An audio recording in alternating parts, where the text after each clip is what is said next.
All right, Eric Paul Jr. with 9 to 5 Sports. Going to be getting into the fade, sleepers, and values. And this was the best segment of last week's content. And you guys can thank fandex.com for that, because we kind of did it in a different kind of mindset of it. Really, it was looking at it as more of a kind of buying, selling, or even shorting a player. And, it actually worked out pretty well. So, like, Kyle Morikawa was a player that we ended up fading or shorting, and that really worked out. Obviously, missed the cut. And then, like, Kevin Na was a player that we were thinking would be a great buying opportunity. Obviously, Kevin Na went out and had a top 10 finish. It was kind of a different mindset of looking at it, but it was one that was really effective, I think. And so we're going to do that again for this week. Once again, 9 to 5 is going to be partnered with fandex.com for the next 2 weeks with the BMW Championship and the Tour Championship there. So they're giving away free cash prizes for this week and next week, and then one grand total prize there. So head over to fandex.com. They're your fantasy sports portfolio. You can buy, sell, and short shares. You guys can see I kind of have Harris English's price pulled up here. It's kind of just something fun to do, especially at this time of the season when, PGA DFS just is not as fun. Got Daniel Berger up there right now. I think he'd be like a great buying opportunity in general there.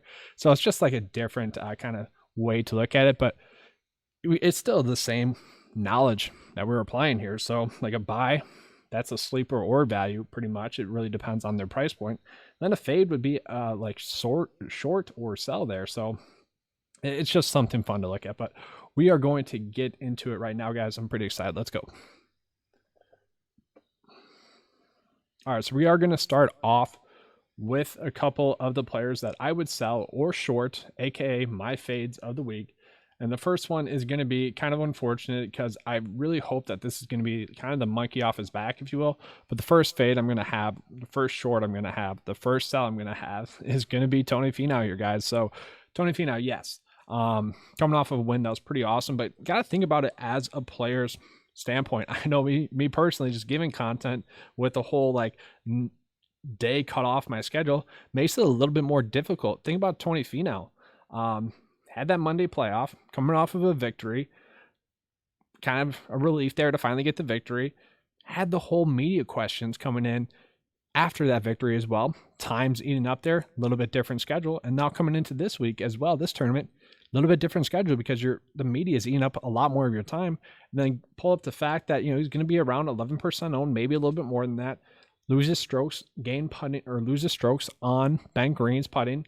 It's a little bit worried and hasn't done all too well in no cut events. Average finish of 47th over the last year now. So yeah, Tony Finau I don't mind as a play, but definitely way too priced up on DraftKings. So yeah, he's a guy that I'm not looking forward to as the DFS pick this week. And then another one going a little bit lower. I kind of already pulled him up here, or I pulled him up there on Fandex. Where is he? Let's find him. Kevin Na. So Kevin Na, he was a buying opportunity last week, so he's 7.92, jumped all the way up to 8.3 for his Fandex stock. That was pretty nice. That was a good buy. But this week, once we find him here, he's going to be a sell for me. So if you guys bought him last week, I would suggest selling him this week. Kevin Na, to me, just not a good play for this style of course. We can kind of see comp course-wise, miscut in 23rd place finish, strokes gained total on long courses. Almost a stroke and a half.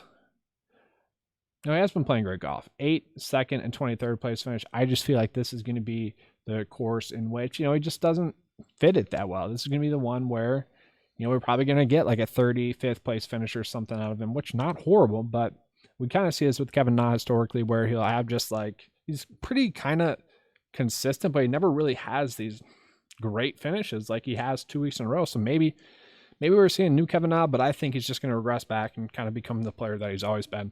So yeah, at some points they just don't feel like paying for him. And then we're going to go kind of another narrative route, I guess. It's going to be Siwoo Kim, who not horrible comp course history ranks top 30 for that. Not a horrible stat fit. Overall ranks top 35 in the 95 mile this week. That is not horrible, but we look at his putting, not the best on bank greens, really not gaining any strokes on longer courses. Only 8% owned. That's a little bit intriguing, but to me, he's just a guy that I don't see myself playing, especially when you got like Jonathan Vegas. Definitely a little bit better on longer tracks. Definitely a little bit better recent form. You got someone like Charlie Hoffman there as well. Definitely better on longer tracks. 2 strokes gained on long tracks, guys. That's appealing. And you got Maverick McNeely there as well, who, and some other just names that I like a little bit better than those guys. So those are going to be my fades and my sells there. And now we are going to get into a couple of the sleeper picks here, guys. So I'm going to have to type them in because, well, they're really down there, and I don't feel like looking for it. So we got Hudson Swafford, who I'm pulling up. Yes, Hudson Swafford. Aaron Wise. And the last one is, I messed up there. We'll pull him back up. And then Cameron Tringale, guys.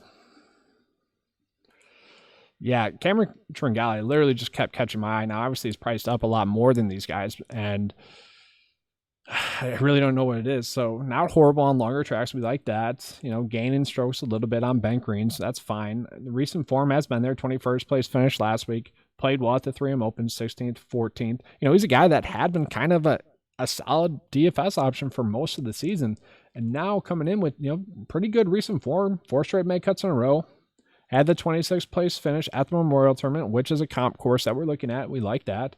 Ranks 21st in the 9 to 5 mile. That is a little bit intriguing to me for a guy that really doesn't make that many mistakes.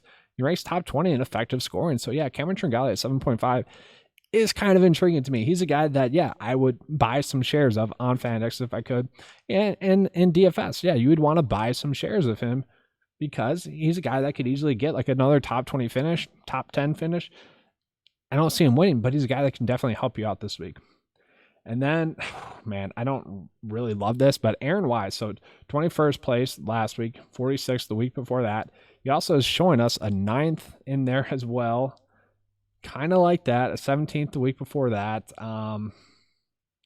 Really, you're just trying to get lucky with this. It's a price point play, 6.3. That is appealing to me. Ranks out top 30 in the 9 to 5 mile this week.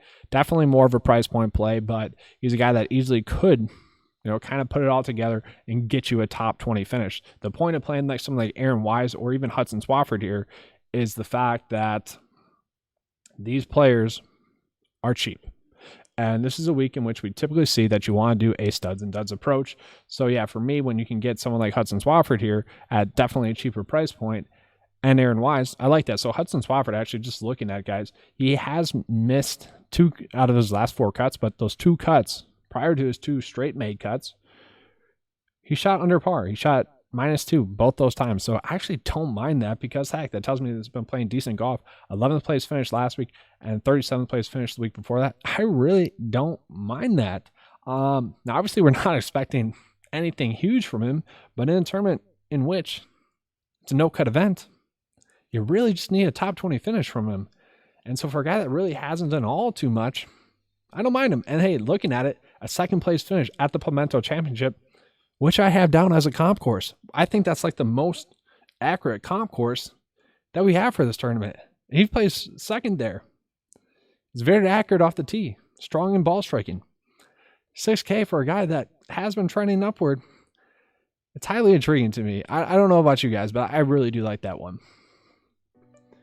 But that's all I have for you guys for the fades, sleepers, and values. Once again, fandex.com. Check them out. They're the partner of this video here. It is something fun there. I enjoyed it last week, especially when some of my DFS lines started to go south. It's just another avenue for fun for fantasy golf. We do all this research, and some weeks it just doesn't go our way, or some weeks it does go our way. And, you can take advantage of those weeks that it is going your way and really double down on it with the stock exchange. It's just fun. It's a fun avenue for fantasy golf. So check them out. Link is going to be in the description below. All right, thanks for watching, guys, and as always, let's keep cashing.